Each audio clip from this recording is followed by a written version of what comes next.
अस्सलामुअलैकुम। Straight talk में खुश आमदीद। आपके साथ मैं हूं आयशा बख्श। केपी के वजीर आला अली अमीन गंडापुर ने हाल ही में SIFC इजलास में शिरकत की। उनकी वजीर आजम, विफाकी वज़रा, खास तौर पर वजीर दाखिला मोहसिन नकवी के साथ मुलाकात खूब चर्चा में रही। इन मुलाकातों के दौरान अली अमीन के बयानात और बॉडी लैंग्वेज इंतहाई मुस्बत दिखाई दी। वज़ीर दाखिला मोहसिन नकवी और वज़ीर बिजली अवैस लगारी के साथ प्रेस कॉन्फ्रेंस में अली अमीन गंडापुर का कहना था कि उनकी सियासत और उनकी इंतजामी जिम्मेदारी अलहदा अलहदा रहनी चाहिए, उन्हें आपस में मिलाना नहीं चाहिए।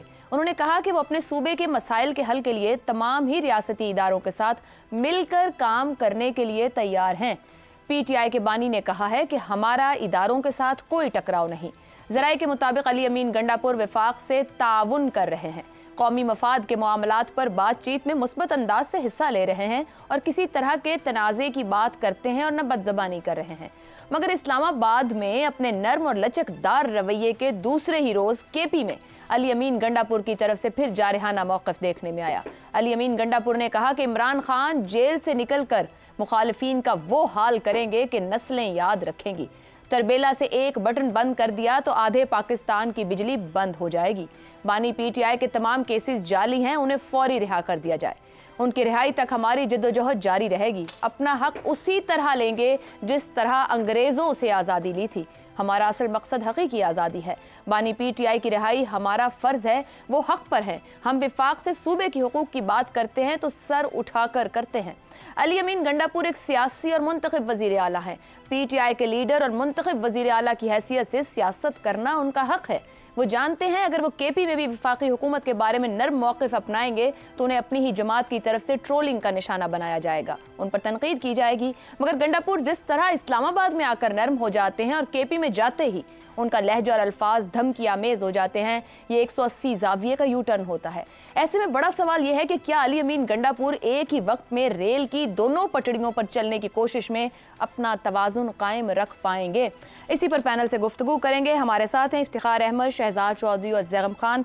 आज हमें ज्वाइन कर रहे हैं मुशर्रफ जैदी साहब, भी हमारे प्रोग्राम का हिस्सा हैं। उनसे जानने की कोशिश करेंगे कि वो इस पूरी सूरत हाल पर क्या राय रखते हैं। पैनल के लिए सवाल रखेंगे इस तरह से। अली अमीन गंडापुर इस्लामाबाद में वजीर आला और KP में PTI के टाइगर, कप्तान का खिलाड़ी क्या विकेट के दोनों तरफ खेल रहा है? इफ्तिखार साहब, वजीर आला KP के रवैये क्या समझ पा रहे हैं? मुख्तलिफ पैगामात हैं या एक ही बात है जो हर जगह कह रहे हैं? वो अपने सूबे के अवाम के हकूक़ के लिए बात कर रहे हैं और ये उनका फ़र्ज़ अवलीन है। इसमें आपको क्या उलझन हो रही है, मेरी समझ से बाहर है। अगर वो आपकी बिजली बंद करना चाहते हैं तो ये उनका हक है कि अगर आप उनके पैसे नहीं देंगे तो वो आप पर दबाव बढ़ाएंगे। आप उनके पैसे दे दें तो शायद वो इस किस्म के अल्फाजों का इस्तेमाल करने से बाज आ जाए, ना करें ऐसे अल्फाज। उन्होंने भाई खैबर पख्तूनख्वा में हुकूमत करनी है, उन्होंने वोट लिए हैं तो वोटर्स को भी अपने साथ लेके चलना है कि नहीं। अब उनका वोटर कहता है कि भाई जब तुम जाते हो इस्लामाबाद और फ़ौज के नुमाइंदे की मौजूदगी में प्राइम मिनिस्टर के साथ बैठते हो तो तुम्हें नहीं बैठना चाहिए। अब उसके लिए मुश्किल ही है कि अगर वो नहीं बैठता है तो फिर और बहुत सारे आइनी और कानूनी मसाइल पैदा हो जाते हैं जिसमें वो उलझ गया तो फिर उस उलझाव से बाहर नहीं आ पाएगा। तो आपने कहा कि रेल की दो पटरियों पे, साफिर है रेल की दो पटरियों पे ही चलना पड़ेगा। दो पहिए हैं ना उसके नीचे लगे हुए, तो उसी को रेल की पटरी को इस्तेमाल करना पड़ेगा। वो हकूक़ के लिए लड़ रहा है और उसने तो आपको बता दिया कि वो तो अंग्रेज़ों के ख़िलाफ़ भी लड़ता रहा। तो बहुत खूब बात की उसने। वो आपको तारीख़ के उस औराक की निशानदेही कराना चाहता है जो उसने पढ़े हैं और उसके बुज़ुर्गों ने पढ़े हैं और जो बहुत पुरानी कहानियाँ हैं, जो 3 जंगें हैं, उनकी बात कर रहा है। ये वफाकी हुकूमत को अंग्रेज़ हुकूमत समझ रहे हैं। वो जंगें कहाँ लड़ी गई, क्या इस खैबर पख्तूनख्वा के किस किस इलाके में लड़ी गई और किस किस हल्के में लड़ी गई। किसी दिन मेरी उनसे मुलाकात हुई तो मैं ये जानने की ज़रूर कोशिश करूँगा। बहरहाल उसका हक है, he is elected representative of Khyber Pakhtunkhwa people. उसके लिए वो जो चाहे उनको डिलीवरी में आसानी होगी। KP में जो वो धमकी आमेज लहजा, ये ज़बान जो इख्तियार करते हैं KP पहुँच के, ये उनको इंतज़ामी तौर पर उनके मामला आसान रखेगी इस्लामाबाद? इंतज़ामी तौर पर आप उनका क्या बिगाड़ सकते हैं जी? वो वफाक का एक हिस्सा हैं, वो वफाक का एक हिस्सा रहेंगे वो अपने मुतालबात का हक रखते हैं। बिल्कुल रखते यही हैं। तो मसला है, आपको जो समझ नहीं आता। कह रहे हैं रखते हैं, लेकिन ये बात नर्म अंदाज से भी कही जा सकती है, धमकी लगाकर कहना। अपना ढंग है बात कहने का। कोई बावजह बुलंद कहता है, कोई जोर से कहता है, कोई चीख के कहता है, कोई हंगामा बपा करने की आवाज़ इस्तेमाल करता है। अच्छा, अब आपको आवाज़ों में भी इतराज़ होने लग गया। अल्लाह जाने ये जो सर ये कहना कि आप किसी की बिजली बंद करेंगे, लीडर बाहर आएगा तो सियासी मुखालिफिन को नहीं छोड़ेंगे। ये तो जब आप आईनी ओहदों पर बैठते हैं तो लोग आपको फॉलो करते हैं। बहुत अच्छी बात कर रहे हैं, वो आपसे छुपा नहीं रहे, वो बता रहे हैं कि उनके अज़ाइम क्या हैं। तैयारी कर लो, उनके अज़ाइम क्या हैं, वो अपने अज़ाइम का खुले आम इजहार कर रहे हैं। अगर आपको उनके अज़ाइम समझ नहीं आ रहे तो उनकी गलती नहीं है। कल आप उनको नहीं कह सकेंगे कि वो उन्होंने आपके साथ ज्यादती की और छुप के वार किया। जो कह रहे हैं खुल के कह रहे हैं, डंके की चोट पे कह रहे हैं, और वो यही कहते रहेंगे क्योंकि उन्होंने वोट उन लोगों से लिया है, इन्हीं नारों के जरिए लिया है, इन्हीं नारों पे लिया है। और ये बहुत मुश्किल होता है जब आप एक दफ़ा आवाम से वोट ले लें किसी नारे पे, फिर उस नारे से पीछे हटते वक्त आपको बहुत सारा नुकसान होता है। शायद वो उस नुकसान को बर्दाश्त करने की सूरत हाल का मुकाबला नहीं कर पा रहे। बहरहाल वो यू टर्न के तो आदी हैं, वहाँ से जो बयानी आते हैं। खैर शहजाद साहब, आपकी जानिब आऊँ तो इस्लामाबाद में बहुत से अहम सहाफ़ती ज़राए की जानिब से अली अमीन गंडापुर साहब के मामले को लेके इस्टेब्लिशमेंट और बानी पीटीआई के दरमियान एक राब्ता कारी का उन्हें अहम जरिया, इस पर बहुत ज़्यादा बात भी हो रही है।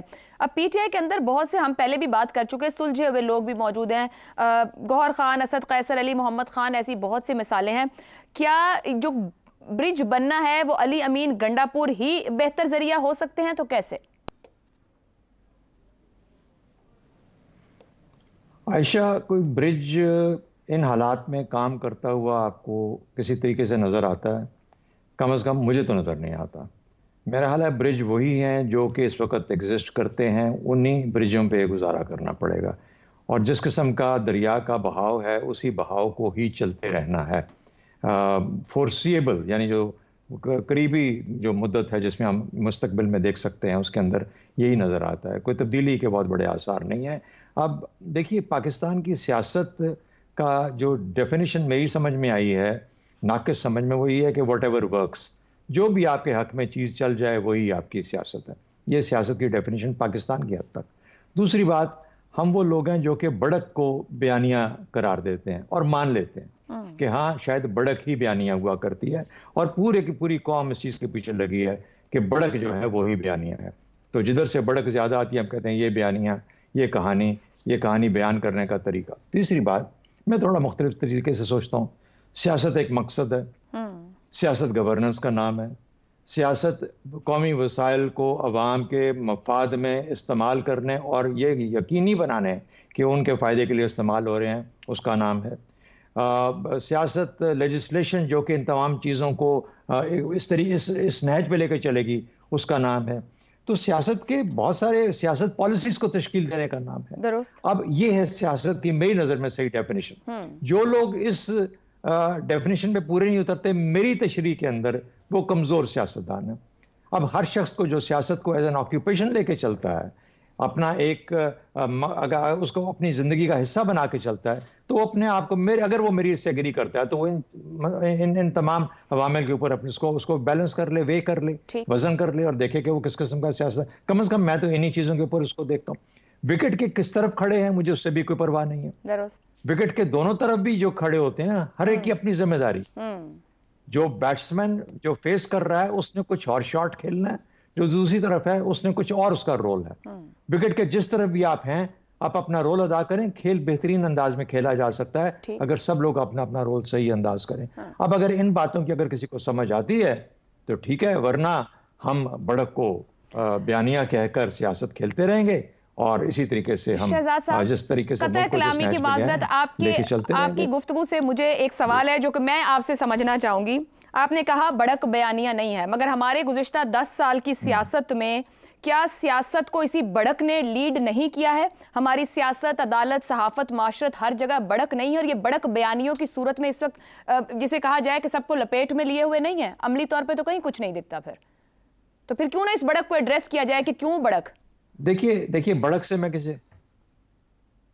बढ़क को मैं रोक तो नहीं सकता, जिस तरीके से इफ्तिखार साहब कह रहे थे ना कि भड़क को हम रोक तो नहीं सकते, लेकिन मुझे अमली तौर पर जब वो मिसाल के तौर पर वफाक में जो आके बैठ के आपको हम सबको एक्सेप्टेबल नजर आता है अली अमीन गंडापुर, अगर यही अली अमीन गंडापुर पेशावर में बैठ के भी हम सबको काबिल कबूल नजर आता है, हाँ, और अपना रोल अदा करता है, भड़क जो मर्जी जब वो जिस वक्त में जिस दिन के किसी हिस्से में इस किस्म की गुफ्तगू करना चाहता है, जलसों में करना चाहता है, करे। इमरान खान का सबसे बड़ा मसला क्या था? डिलीवरी का था। किसी भी आजकल सियासी जमात का जब हम देखते हैं तो डिलीवरी के ऊपर जज करते हैं। हम कहते हैं क्या डिलीवर क्या किया आपने, चाहे वो इंटरिम गवर्नमेंट थी, पीडीएम थी, आज की गवर्नमेंट है, आज की गवर्नमेंट क्या कर रही है, क्या करने जा रही है, ये तमाम की तमाम चीजें ये डिफाइन करती हैं कि असल में क्या ये असल सियासत की रूह को एड्रेस करते हैं। कौमी लीडरशिप का जब रोल अदा करते हैं तो लीडरशिप को समझते भी हैं और क्या उसके हकूक अदा कर पाते हैं या नहीं कर पाते।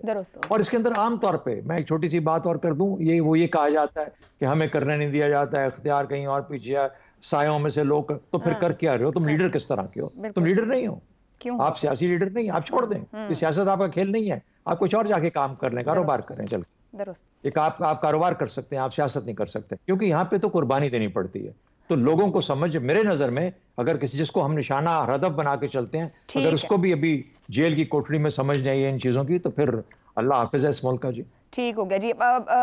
मुशर्रफ साहब आपकी जानिब आऊं, गंडापुर साहब की शख्सियत को एक दूसरे रुख से देखते हैं। पीटीआई के एक हॉकिश के तौर पे 9 मई में मतलूब होने के बावजूद मुकदमात में सजा नहीं होती, इलेक्शन लड़ते हैं, अपनी सूबाई असेंबली की सीट, फॉर्म 45 का मसला नहीं होता जो सबसे बड़ा मसला है यहाँ पर आजकल। इलेक्शन के बाद सिर्फ बिना किसी रुकावट मुजाहिमत के वजीर आला केपी बनते हैं।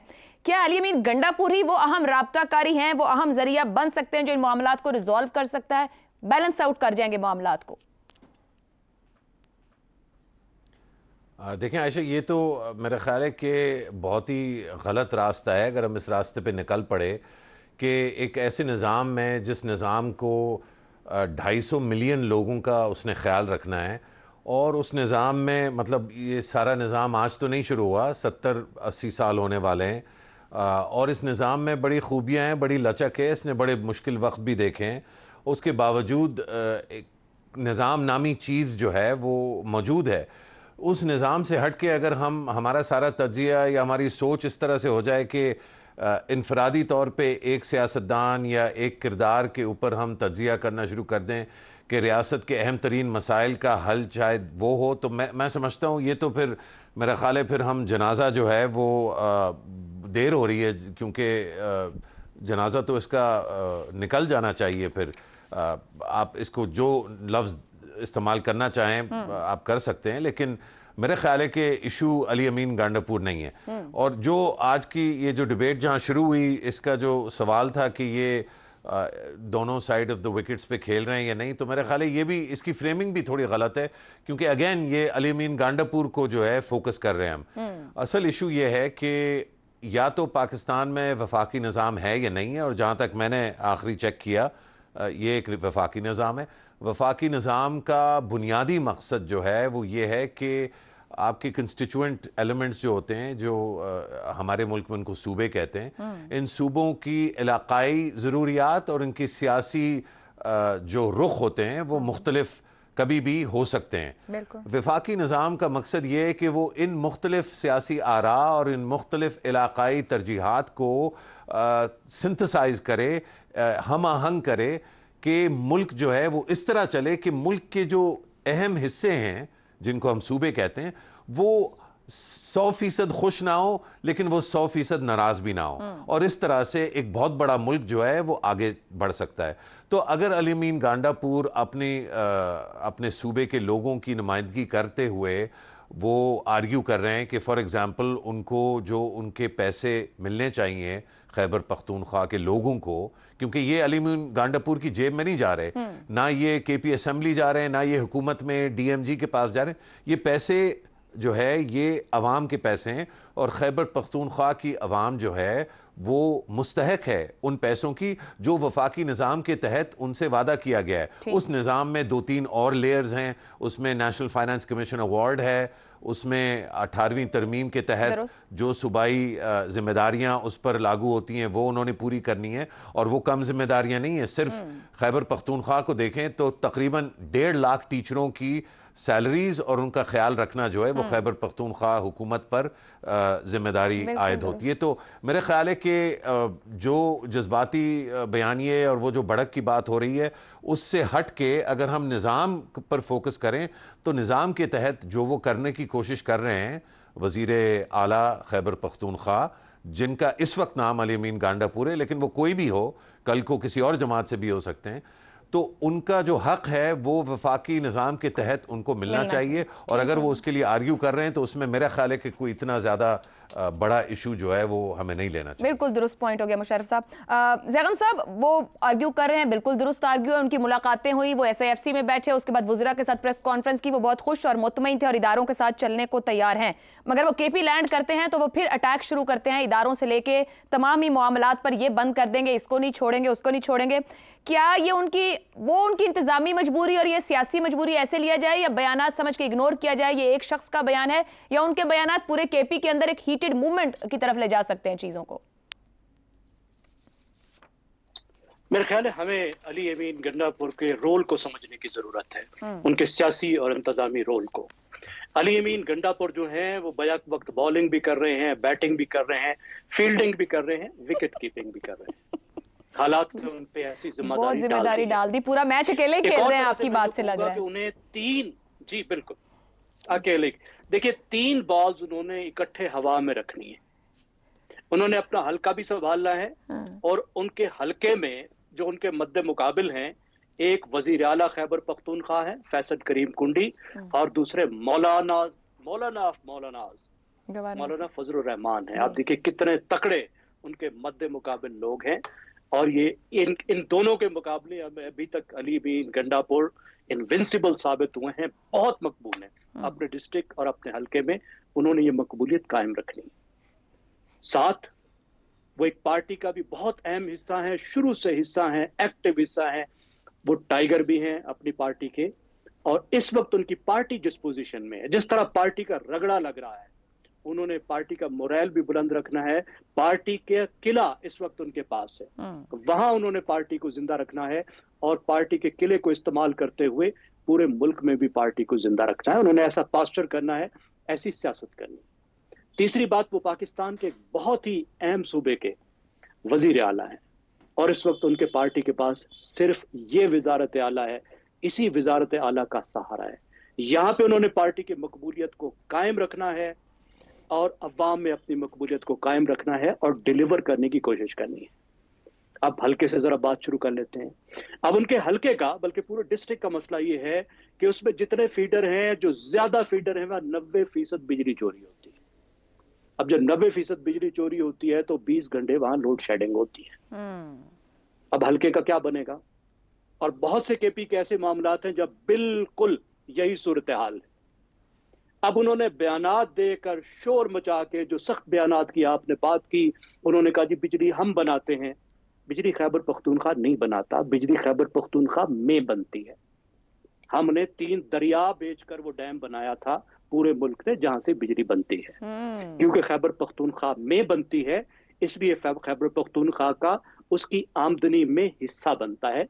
हमें इस बात पे क्लियर रहना चाहिए, खैबर पख्तूनख्वा के दोस्तों को भी क्लियर रहना चाहिए। पाकिस्तान फेडरेशन है, खैबर पख्तूनख्वा का भी है वो डैम, लेकिन पूरे पाकिस्तान का भी है। पूरे पाकिस्तान ने बहुत कुछ दिया उस डैम को बनाने के लिए, उसको लेकिन उसका फायदा क्या हुआ? जो उन्होंने बयानात दिए, अपने हक पे एम्फेसाइज किया, बिल्कुल ठीक है, उनकी हक तलफी हो रही है, जहां तक उनके हक की बात है उन्होंने उसकी आवाज उठाई, बिल्कुल ठीक किया। नतीजा क्या निकला कि वादों के बदले में उन्होंने लोड शेडिंग में कमी ले ली, अपने लोगों के लिए रिलीफ ले ली। आपने जिस प्रेस कॉन्फ्रेंस की बात की, जिस 2 वज़रा के साथ बैठे हुए थे, उसमें ज्यादा तो उन्हें मिला ना। जवाब में तो उन्होंने कहा कि हम काम करेंगे, कम्युनिटी के साथ काम करेंगे, हम बिजली चोरी को रोकेंगे, लेकिन लोड शेडिंग तो भी कम होगी ना। तो उन्होंने अपना फायदा ले लिया, लोगों को रिलीफ दे दी, हल्के में भी बेहतर उनकी सूरत हाल हो गई, उसके अलावा सूबे में भी उनकी सूरत हाल बेहतर। ज़ैगम साहब, फायदा ले लें और वापस जाकर फिर बदजबानी और ये लहजे हो, ये मामलात को चलाएंगे, वो बैलेंस कर लेंगे 2 पटरियों पर चलते हुए, इधर अच्छे उधर बुरे? देखिए, इसमें ये बात हमें समझने की जरूरत है कि पाकिस्तान की जो फेडरेशन का जो माजी है उसमें छोटे सूबों के साथ जितनी ज्यादतियां की गई हैं उसके नतीजे में ये एक नॉर्मल बात समझी जाती है कि छोटे सूबे के सियासतदान सख्त जबान इस्तेमाल करें। ठीक हो गया। वो बर्दाश्त करनी पड़ती है और करनी चाहिए। दुरुस्त। उसकी वजह हमारे फेडरेशन का पास्ट है कि ज्यादतियां कितनी हुई हैं।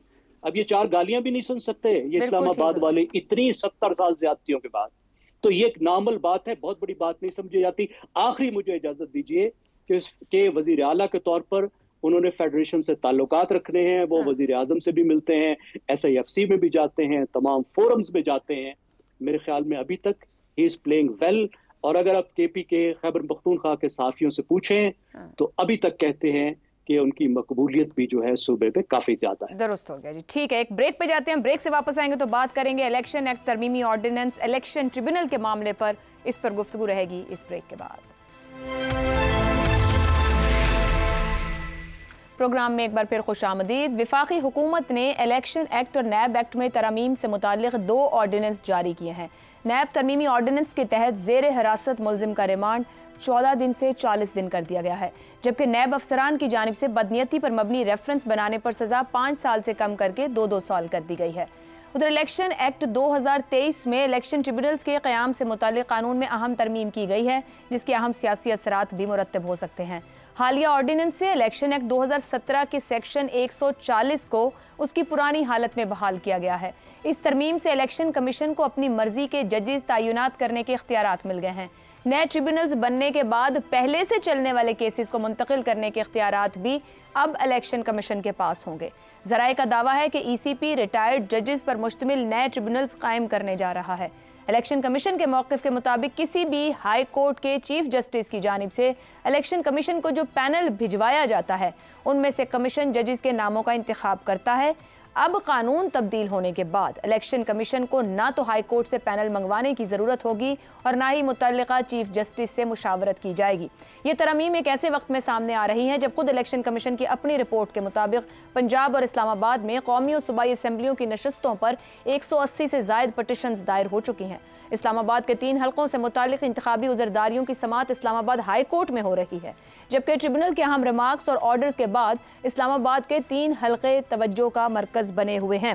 सवाल पर आएंगे, पर सवाल पर आने से पहले एक अपडेट कर दें। अब से कुछ देर पहले ही लाहौर हाई कोर्ट ने ट्रिब्यूनल्स की दरखास्त पर एक तहरीरी फैसला दिया है, जो कि सलमान अकरम राजा साहब की दरखास्त थी। जस्टिस शाहिद करीम ने 26 सफ़ात का है, जिसमें जो कि उनका पहले से हुक्म था कि 1 हफ्ते के अंदर इलेक्शन कमीशन 6 जजेस का बतौर इलेक्शन ट्रिब्यूनल तकर्रुर करे और केसेस मार्क करने से मुतालिक इलेक्शन कमीशन के जो इख्तियार का नोटिफिकेशन है 26 अप्रैल का, उसको भी यहाँ पर इख्तियारात से तजावुज़ कह दिया गया है। सवाल आपके सामने रखेंगे। इलेक्शन एक्ट तरमीमी ऑर्डिनेंस इलेक्शन ट्रिब्यूनल हाजिर सर्विस जज के अलावा रिटायर जज भी होंगे। क्या ऑर्डिनेंस किसी मुमकिन खतरे के पेश नज़र जारी किया गया? ज़ैगम साहब, क्यों ऑर्डिनेंस इस वक्त में जारी किया गया? आपके ख्याल में इसकी कितनी अहमियत है? और ये जो एक आज फैसला भी आ गया लाहौर हाई कोर्ट के, जहां से हमें पता चल रहा है कि अदलिया क्या सोच रही है अपने अंदर से, क्या समझ रहे हैं आप इस पूरे मामले को लेकर? वो एक वजीर आला हुआ करते थे बलूचिस्तान के, असलम रईसानी। उनका एक कॉल बड़ा मशहूर है कि डिग्री डिग्री होती है, असली हो या जेली। देखिए, जज तो जज होता है, हाजिर सर्विस हो या रिटायर। अब मसला है नालायकी का। नालायकी की इंतहा ये है कि केसेस बना नहीं सकते, प्रोसिक्यूशन कर नहीं सकते। निचली अदालतों से सजा होती है तो आला अदालतों में ठहरने का कोई चांस ही नहीं है। और आला अदालतों को कह रहे हैं कि नहीं, हमारे साथ मिलके खेलो। और आला अदालतों में वो जज बैठे हुए नहीं हैं जो साथ खेला करते थे और उस वक्त इनके खिलाफ खेला करते थे, बदकिस्मती से। तो अब नई नई तरकीबें सूझ रही हैं। एक तो आप ये देखिए कि ऑर्डिनेंस लाकर एक ऐसी चीज को चेंज करना जो रूल ऑफ गेम के मुतालिक है। जो 2017 का इलेक्शन एक्ट बना था तो तमाम पार्टियों ने मिलकर बनाया था। इलेक्शन के कवानीन चेंज करना, rules of the game change करना, ये बहुत संजीदा बात होती है। लेकिन अब फिर मसला है। मसला ये है कि फॉर्म 45 जो हैं वो हर जो कैंडिडेट है उसके पास मौजूद हैं, और जो फॉर्म 45 वेबसाइट पे चढ़ाए गए हैं वो ऐसे हैं कि आपको भी हंसी आई होगी, मुझे भी हंसी आई है। जिसने देखा उनको हंसी आई है कि हालत ये हो गई है हमारे अफसरान की, वो कटाई करके ऊपर नया नंबर भी नहीं लिख सकते, वो हिसाब भी ठीक नहीं कर सकते, वो 45 को 95 बनाते हैं, तो तीसरी जमात का बच्चा भी देख सकता है कि क्या होगा। अब ट्राइब्यूनल में जाएंगे तो आसान मामला तो नहीं होगा, तो बेहतर ही ट्राइब्यूनल ही चेंज कर लिया जाए। ठीक। तो वो कहते हैं जनाब चलें ट्राइब्यूनल ही चेंज कर लें। इसी तरह नैब का मामला, नैब जिसने इनका रगड़ा लगाया हुआ था, जिसके खिलाफ ये बोल रहे थे कि ये बड़ा जुल्म का इदारा है, पाकिस्तान और नैब साथ नहीं चल सकते, उसके ड्रैकोनियन लॉ वापस लाने की कोशिश करें। मेरा नहीं ख्याल कि इनको आसानी से ये सब काम पाकिस्तान की आला अदालतें करने देंगी। मुशर्रफ साहब, ये जो नई तरकीब निकाली है, ऑर्डिनेंस की टाइमिंग बड़े सवालात खड़े कर रही है। ये तरकीब कामयाब रहेगी या जहां जैगम साहब ने बात छोड़ी है इतना आसान रही रहेगा? इस अदलिया ने आज एक रिस्पॉन्स तो दिया है। इसको तो आयशा तरकीब कहना भी बहुत ज़्यादा फ्लैटरिंग है। मतलब इसके लिए टेलीविज़न पर आने वाले अल्फाज जो मुनासिब नौइयत के हों वो ढूंढने की मैं कोशिश कर रहा हूं, लेकिन मुझे तो कम से कम बहुत दुश्वारी हो रही है। ज़ैगम की बातें सुन के मुझे हंसी भी आ रही थी, लेकिन मेरा ख्याल है दिल शायद हर पाकिस्तानी का रोता होगा। एक ऐसा इलेक्शन कमीशन जिसने एक बहुत ही सुनहरे दिन को इतना ज़्यादा आलूदा किया, जो 8 फरवरी की आवाम की कोशिश थी मुल्क को चलाने की, जो उनका हक है, उससे हटकर जो 9, 10, 11 फरवरी को हुआ और तब से जो है तसलसल के साथ हो रहा है, उससे जो एतमाद था आवाम का पब्लिक डिस्कोर्स में, जो एतमाद था आवाम का इलेक्शन कमीशन में भी, और इलेक्शन से मुंसलिक जितनी और जो है मैकेनिज़म्स और प्रोसेसेस हैं, उन सब पर एतमाद जो है वो बहुत बड़े पैमाने पर इलेक्शन कमीशन और जनरली रियासत जो है वो खो चुकी है। उसके बावजूद इस सीना जोरी के लिए कौन से शायर का कौन सा शेर कहाँ से बंदा निकाले समझ नहीं आता। लेकिन मैं तो दाद देता हूँ कि बावजूद इस गैर एतमादी के इस तरह की तरकीब जिस तरह आपने कहा वो निकाली जा रही है। ठीक है। मेरे ख्याल है कि जो बची कुची इखलाकी जो स्टैंडिंग है इलेक्शन कमीशन की, कम से कम बाकी अल्फाज में रियासत, गवर्नमेंट, स्टेट वो नहीं हम इस्तेमाल करते, उसमें कंफ्यूजन हो जाती है लोगों को। लेकिन इलेक्शन कमीशन का ये अमल जो है ये किसी तरह भी उन लोगों को तो आमादा नहीं कर पाएगा जिनको करना बड़ा ज़रूरी है, और जो लोग इस सिस्टम से फ़ायदा उठा रहे हैं उनको ज़रूरत नहीं है किसी को आमादा करने की, क्योंकि वो तो वैसे ही जो है मतलब लाठी जो है वो हाथ में है और चलाई चली जा रही है। दुरुस्त हो गया जी। एक ब्रेक लेते हैं, ब्रेक के बाद इफ्तिखार साहब से जानेंगे कि एक ज़रूरत क्या थी और क्या वो ज़रूरत मुकम्मल हो पाएगी इस ब्रेक के बाद। प्रोग्राम में एक बार फिर खुशामदीद। शहजाद साहब, ये जो ऑर्डिनेंस जारी किया गया है किसी मुमकिन खतरे के पेश नज़र जारी किया गया। आज लाहौर हाई कोर्ट ने एक और फैसले में अलहदा से तो कह दिया है कि आप लगाएं ट्रिब्यूनल्स फौरी तौर पर, और इलेक्शन कमीशन के जो इख्तियार है उसे वो कलअदम कर रहे हैं। आयशा, खतरा तो जेल में बंद है तो फिर खतरा किससे है? ये अजीब सी एक उलझन बन गई है हमारे निज़ाम में कि हम बंद भी कर देते हैं ख़तरे को और फिर उससे डरते भी रहते हैं। देखिए, ऑर्डिनेंसेस क्या थे? ये ऑर्डिनेंसेस क्या है? रिग्रेसिव कहा जा सकता है, काला कानून कहा जा सकता है, किसी एक ख़ास मकसद को हासिल करने के लिए बनाए गए कवानीन कहा जा सकता है। चाहे ये स्टैंड करें या ना करें, लेकिन किसी ने अंदिया अपना, इस हुकूमत ने अंदिया अपना दे दिया, अपनी नीयत का इजहार कर दिया। तो क्या ये नीयत अवामी मफाद में है? ये इस हुकूमत को, ये इस सियासत को डिफ़ाइन करने के लिए काफ़ी है।